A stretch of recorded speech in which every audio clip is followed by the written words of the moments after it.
Hello friends, कैसे हैं आप सब। स्वागत है आपका यूपीएससी एट होम प्रविष्या के यूट्यूब प्लेटफॉर्म पे। हम जो यूपीएससी एंड यूपीपीसीएस की मेंस आंसर राइटिंग कर रहे हैं, जिसमें हमारा टारगेट है डेली 5 क्वेश्चन की आंसर राइटिंग करने का। उसी सीरीज़ में हमारा ये क्वेश्चन है जीएस पेपर 5 से।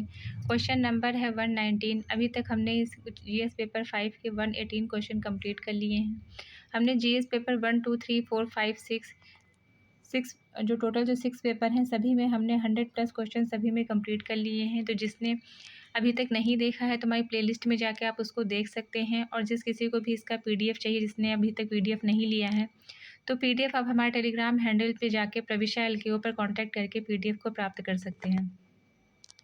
हमारे जो ये मेंस की सीरीज़ है वो यूपीएससी एंड यूपीपीसीएस के पीवाईक्यू के साथ साथ मॉडल क्वेश्चन पे बेस्ड है, जो कि करंट के साथ अपडेट करते हुए आप लोगों को कंप्लीट कराई जा रही है। आप लोग चाहें तो इस सीरीज़ के माध्यम से पूरा मेंस का सिलेबस कवर कर सकते हैं। इसी के साथ ही एक और सीरीज़ चल रही है, जो कि प्रीलिम्स पर फोकस्ड होकर हम 20,000 क्वेश्चन के माध्यम से आपका पूरा प्रीलिम्स का सिलेबस कवर कर रहे हैं। आप लोग उस सीरीज़ को भी देख सकते हैं।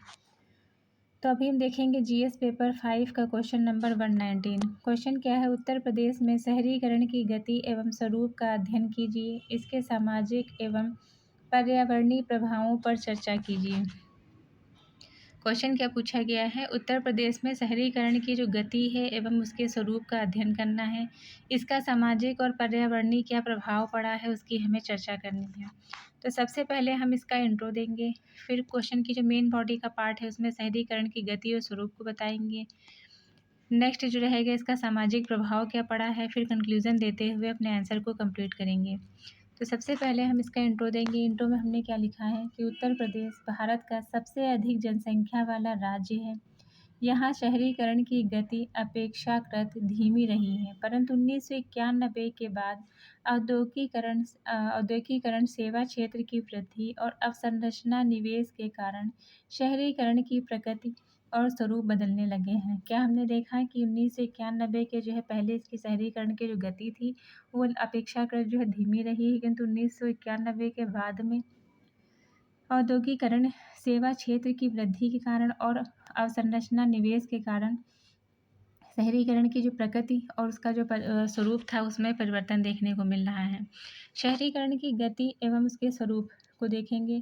जनगणना 2011 के अनुसार यूपी में 22% शहरी आबादी, राष्ट्रीय औसत कितना परसेंट है? 31% है। यूपी में जो है 22% शहरी आबादी है, जो कि और राष्ट्रीय औसत कितना है? 21% है। नेक्स्ट है वर्तमान अनुमान। 2024 के अनुसार उत्तर लगभग 25 से 26% शहरी आबादी है। इसका स्वरूप कैसा है? नगरों का असमान विकास हो रहा है, जिसमें नोएडा, गौतम बुद्ध नगर, गाजियाबाद, लखनऊ तेजी से बढ़ते जा रहे हैं। क्या हम देख रहे हैं कि नगरों का जो है समान रूप से उसका जो है विकास हो रहा है। नोएडा, गौतम बुद्ध नगर, गाजियाबाद, लखनऊ तेजी से जो है बढ़ते जा रहे हैं। लोग जो है गाँवों से भी लोग जो है शहरों की ओर पलायन कर रहे हैं, चाहे वो रोज़गार के लिए हो या शिक्षा या बच्चों की जो है पढ़ाई के लिए हो, वो शहरों की ओर पलायन कर रहे हैं, जिसमें जो है शहरों में जनसंख्या बढ़ती जा रही है, शहरीकरण बढ़ता जा रहा है। नेक्स्ट है नगर निगम और नगर पंचायत की संख्या लगातार बढ़ रही है। ग्रामीण क्षेत्रों से पलायन के कारण अनियंत्रित शहरीकरण का विस्तार हो रहा है। जो ग्रामीण क्षेत्र से जो लोग हैं वो शहरों की ओर पलायन कर रहे हैं, चाहे वो रोज़गार के लिए हो या जो है शिक्षा के लिए हो, किसी भी कारणवश जो है वो शहरों की ओर जो है पलायन कर रहे हैं, तो उसके कारण जो है अनियंत्रित शहरीकरण का विस्तार हो रहा है। औद्योगिक नगर, इसके अंतर्गत कानपुर, वाराणसी व सेवा क्षेत्र केंद्र विकसित हुए हैं। इसका हम सामाजिक प्रभाव देखेंगे। सामाजिक प्रभाव क्या है? रोजगार अवसरों में वृद्धि हो रही है इसके कारण, परंतु असंगठित क्षेत्र पर अत्यधिक निर्भरता बढ़ रही है।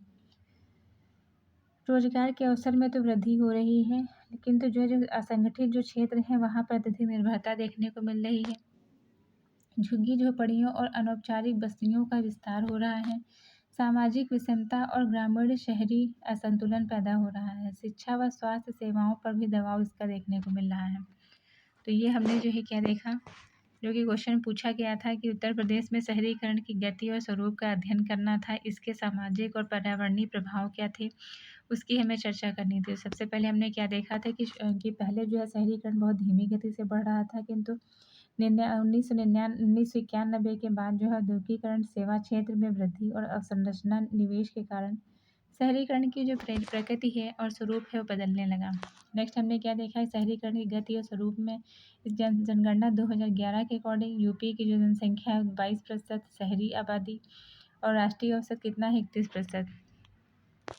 वर्तमान में 2024 के परिप्रेक्ष्य में अगर हम देखें कि लगभग जो है 25 से 26% शहरी आबादी है, जो कि 2011 में कितनी थी, 2011 में थी 22%, अब वर्तमान में कितनी हो गई है 25 से 26%।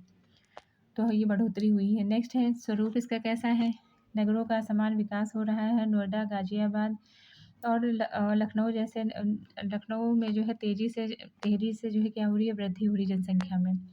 नगर निगम और नगर पंचायतों की संख्या लगातार बढ़ी है। ग्रामीण क्षेत्रों से पलायन हो रहा है, चाहे वो रोजगार के लिए हो या बच्चों की शिक्षा के लिए हो। लोग जो है शहरों की ओर पलायन कर रहे हैं, जिसके कारण भी अनियंत्रित शहरीकरण का विस्तार हो रहा है। नेक्स्ट है औद्योगिक नगर, कानपुर, वाराणसी व सेवा क्षेत्र केंद्र विकसित। फिर है सामाजिक प्रभाव। सामाजिक प्रभाव में क्या देखा, रोजगार के अवसरों में वृद्धि हो रही है, परंतु असंगठित क्षेत्र जो है अत्यधिक निर्भरता बढ़ी है। लोगों की जो है संगठित क्षेत्र पर निर्भरता बढ़ी हुई है। झुग्गी झोपड़ियाँ और अनौपचारिक बस्तियों का विस्तार हो रहा है, क्योंकि जो है ज़्यादातर जो लोग हैं वो गरीब हैं, तो वो कहाँ पे झुग्गी झोपड़ियों में ही रहेंगे, जिसके कारण जो है अनौपचारिक बस्तियाँ भी जो है दिन पर दिन बढ़ती जा रही हैं। सामाजिक विषमता और ग्रामीण शहरी असंतुलन बढ़ा है। शिक्षा व स्वास्थ्य सेवाओं पर भी दबाव बढ़ा है। तो अब हम जो है क्या देखेंगे, इसका जो कंक्लूजन देखेंगे। अतः निष्कर्षतः कहा जा सकता है कि यूपी में शहरीकरण का स्वरूप अवसरों के साथ गंभीर चुनौतियां भी लाता है।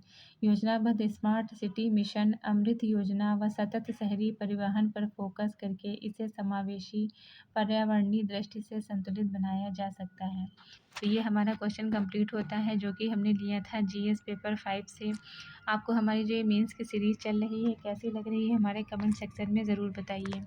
इसी के साथ साथ हमारी प्रीलिम्स की भी सीरीज़ चल रही है, जो कि इसमें हम 20,000 क्वेश्चन के माध्यम से आपका पूरा प्रीलिम्स का सिलेबस कवर करते हैं। जिसने नहीं देखा है तो आप उस सीरीज़ को देख सकते हैं। जिसने अभी तक हमारी जो मेंस की सीरीज़ है इसका पीडीएफ नहीं प्राप्त किया है, तो आप पीडीएफ प्राप्त कर सकते हैं। आप हमारे जो है टेलीग्राम हैंडल जो हमारा है प्रविशा LKU, उस पर कॉन्टैक्ट करके पीडीएफ को प्राप्त कर सकते हैं। और आप लोग डेली 2 क्वेश्चन की आंसर राइटिंग करने की प्रैक्टिस ज़रूर करिए, क्योंकि जब तक आप स्वयं से लिखेंगे नहीं तब तक आपको लिखना नहीं आएगा। और हमारी जो पीडीएफ है उसका क्या बेनिफिट होगा, उसका बेनिफिट ये होगा क्योंकि जब तक आप जो है जब आप भी आपको रिवाइज़ करना होगा तो आप पूरा पीडीएफ लेके आप पूरा एक साथ में रिवाइज़ कर सकते हैं, क्योंकि वीडियो सारे एक साथ में देख के रिवाइज़ करना पॉसिबल नहीं है। तो ऐसे ही पढ़ते रहिए, लाइफ में आगे बढ़ते रहिए। यूपीएससी एट होम प्रविशा के साथ प्रीलिम्स मेंस प्रैक्टिस करते रहिए। Thank you.